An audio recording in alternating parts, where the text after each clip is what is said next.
السلام علیکم ورحمۃ اللہ وبرکاتہ۔ عزیزان ملت اسلامیہ، آپ تمام امتی کو مفصل کی طرف سے سلام عرض ہے۔ گھر میں بیٹھی پردہ نشین عزت دار ماں اور بہنوں کو مفصل کی طرف سے سلام عرض ہے۔ بہرحال اللہ سے امید ہے آپ لوگ خیریت سے ہوں گے، اللہ کی حفاظت میں ہوں گے۔ ان ملعونوں کی ملامت سے، ان فرقہ پرستوں کی فرقہ پرستی سے، ان درندوں کی درندگی سے محفوظ ہوں گے۔ اللہ آپ لوگوں کو اپنے حفظ و امان میں رکھے، اللہ اپنی حفاظت میں رکھے، اللہ ہر آبا سے، ہر شر سے آپ لوگوں کو محفوظ رکھے۔ بہرحال میرے عزیز دوستوں، میرے بھائیوں، دیش کے حالات سے بھی آپ لوگ واقف ہیں، اور دیش کے باہر کے حالات سے بھی آپ کا یہ بھائی آپ لوگوں کو واقف کرا رہا ہے۔ ہر ممکن کوشش کر رہا ہے کہ جو ہے سو آپ لوگوں کو سچی اور حق کی خبریں آپ لوگوں کو پہنچ سکے، تاکہ یہ لوگ گمراہ نہ کر سکے، کیونکہ ہماری گودی میڈیا کا تو آپ لوگوں کو اچھی طرح پتہ ہے۔ ان 10 سالوں میں سارے خالی دیش واسیوں کو نہیں لوٹا، انہوں نے دیش کو بھی لوٹ رکھا ہے انہوں نے۔ لیکن یہ گندگی کا خاتمہ انشاءاللہ عن قریب ہے، کیونکہ حق کی اور سچ کی ہمیشہ جیت ہوتی ہے۔ ظالم کتنا بھی ظلم کرے، ہمیشہ خاتمہ ہوتا ہے ان پاپیوں کا، وہ بہت جلد ہونے جا رہا ہے انشاءاللہ تعالی۔ آج میرے عزیز دوستوں، میرے بھائیوں، حالانکہ یہ میرا مدعا تو GCC کا ہی رہتا ہے زیادہ تر، اور فلسطین اور اسرائیل کا بھرے ہوا ہوتا ہے، لیکن ان چیزوں سے ہٹ کے ہمارے پاس بھی ایک بہت بڑی خبر ہے۔ بابری مسجد، جس طریقے سے بابری مسجد کو شہید کیا گیا، دھوکے سے ڈھایا گیا، اور جو غلط فیصلے کیے گئے، یا آپ لوگ اچھی طرح واقف بھی ہے، جانتے بھی ہیں کس طریقے سے یہ لوگ نے جو گیم کھیلا تھا۔ آج ان کو پچھتاوا بھی ہو رہا ہے، اور یہ لوگ شرمندہ بھی ہو رہے ہیں۔ بھلا یہ لوگ سامنے سے تو آ کے کچھ بھی بولنے کی ان کی اوقات نہیں ہے، لیکن حقیقت تو حقیقت، سچائی تو سچائی ہوتی ہے، سچ تو سچ ہوتا ہے۔ انہوں لاکھ چھپانے سے یا لاکھ دبانے سے کیا ہونے کا ہے؟ کچھ نہیں ہوتا۔ تو میرے عزیز دوستوں، میرے بھائیوں، جس PM کے رہتے ہوئے جس طریقے سے مینیج کیا گیا تھا سپریم کورٹ کو، کہ چیف جسٹس کو وہ ٹائم کے، حالانکہ اب تو ایک ایماندار بندہ ہے سپریمو CJI چندرچوڑ، ان سے پہلے جو تھا اس کو مینیج کر کے جس طریقے سے ایک غلط فیصلہ دیا گیا، جو ہمارے سارے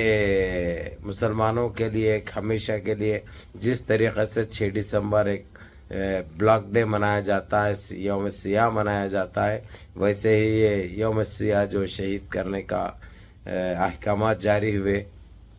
جو ججمنٹ آیا۔ اب پچھتاوا تو ان کو بہت ہوا، ہم وہ اس کے تھرو بول دیے، ان کو بچانے کے لیے بول دیے، یہ نہیں تو ایسا ہو جاتا تھا، ویسا ہو جاتا تھا۔ اگرچہ اب کورٹ یہ بولنے لگے گا، اگرچہ تو اب کیا باقی رہا، یعنی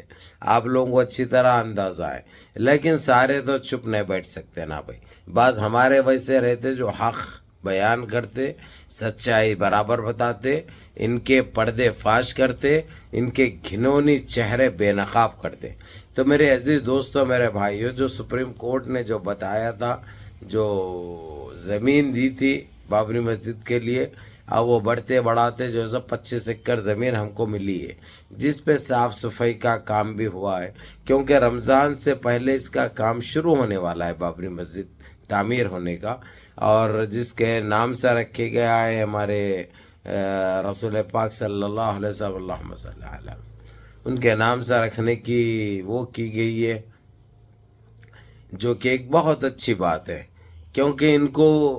بابر بڑے چھپتے ہیں، ان کو خلق تک لگتا ہے، وہ جیسے ہی نام آتا ہے یہ لوگوں کو ایک عجیب سی ایک وہ پیدا ہو جاتی ہے یہ لوگوں کے پاس، کیونکہ جسم میں ان کے کیا رہتا ہے آپ لوگوں کو اچھی طرح پتہ ہے۔ اگرچہ خون رہتا ہے ان کے رگوں میں، تو کبھی بھی جو ہے ان کو کچھ گندگی محسوس نہیں ہوتی تھی، نہ اتنا دماغوں کے اندر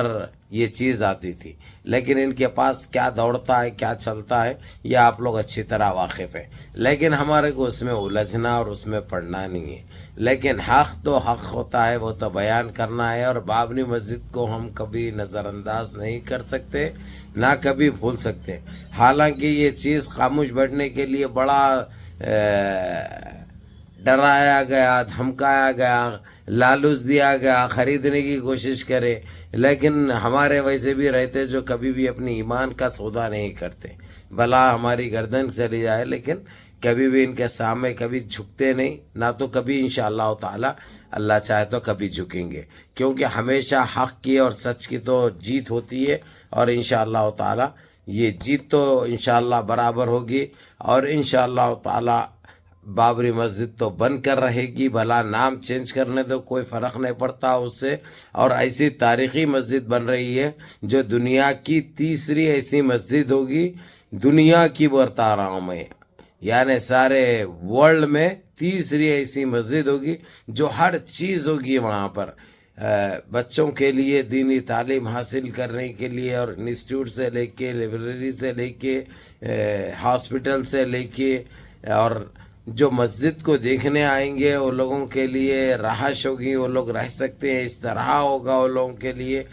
کھانے پینے کی مفت سہولت ہوگی، ہر چیز انشاءاللہ تعالی کوئی چیز کی کمی نہیں ہوگی۔ اب یہ خنزیریں تو اتنے پریشان ہو چکی ہیں، ان کو کچھ بھی سمجھ میں نہیں آ رہا کس طریقے سے روکا جائے، کس طرح ہر وہ ناجائز حرکت چل رہے ہیں۔ اس بیچ جو کہ کام تیزی سے چل رہا ہے، یہ دیکھنے کے لیے ہمارے دیش کے حفظ منتری یعنی کیا پردھان منتری بھی وہاں پہ کل گئے تھے، وہاں پہ جا کے جائزہ لیا، آخر اتنا اسپیڈ میں، کیونکہ ان کو ایک خیبت یہ ستا رہی ہے، کیونکہ 22 جنوری کو یہ لوگ بابری مسجد کی جگہ پہ جو چیز بنائے ہیں اس کی اوپننگ کرنے جا رہے ہیں، اور 2 تاریخ سے جو ہے سو یہ لوگوں کی یاترا، چندہ یاترا چالو ہو چکی ہے جمع کرنے کے لیے، تو اس سے پہلے کہیں چالو نہ ہو جائے، ایک حیبت دل میں بڑی ستاتی ہے، ایک حیبت، ایک خوف بڑی ستاتی ہے، انسان کو بے چین کر کے رکھ دیتی ہے، تو یہ اسی کا وہ تھا جو جا کے انہوں جائزہ لیے، جائزہ لے کر دیکھے انہوں کہ صاف صفائی کا کام تو ہو گیا ہے، اس کے پہلی نماز وہاں پہ ادا کی جائے گی، وہ پاک سرزمین پر امام الکعبہ کو بلایا جا رہا ہے تاکہ وہ نماز پڑھائیں گے پہلے، انشاءاللہ تعالیٰ پڑھانے کے بعد تعمیر کا کام چالو ہو جائے گا، اور بہت جلد حی علی الصلاۃ کی گونج ان کانوں میں سنائی دے گی، نہ آپ کوئی روکنے سے رک سکتی، نہ کوئی بولنے سے کچھ ہو سکتا۔ بہرحال کیف میرے عزیز دوستوں، میرے بھائیوں، اس چینل کو سبسکرائب کر لو اللہ کے واسطے، اور ویڈیو پوری دیکھو اور اپنے اپنے گروپوں میں ڈالو، کیونکہ آپ کا یہ بھائی اسی چینل سے لائیو بھی آئے گا انشاءاللہ۔ بہرحال آپ لوگوں کو پتہ چلنا بہت ضروری ہے، اور جب بھی آؤں گا میں اس چینل سے آپ لوگوں کو نوٹیفیکیشن آئے، اس لیے آپ لوگ سبسکرائب کر کے بیل آئیکن دبا لیجئے تاکہ آپ لوگوں کو نوٹیفیکیشن مل سکے۔ بہرحال اجازت چاہتا ہے آپ کا ہے بھائی، چینل کا نام ہے گلف اپڈیٹ آفیشیل۔ اب آپ لوگوں کا فرض ہے کہ جتنا ہو سکتا ہے سبسکرائب کرو، اور اپنے 4 دوست احباب کو، اپنے بھائیوں کو، اپنے فیملیز میں بھیجیے۔ السلام علیکم ورحمۃ اللہ وبرکاتہ۔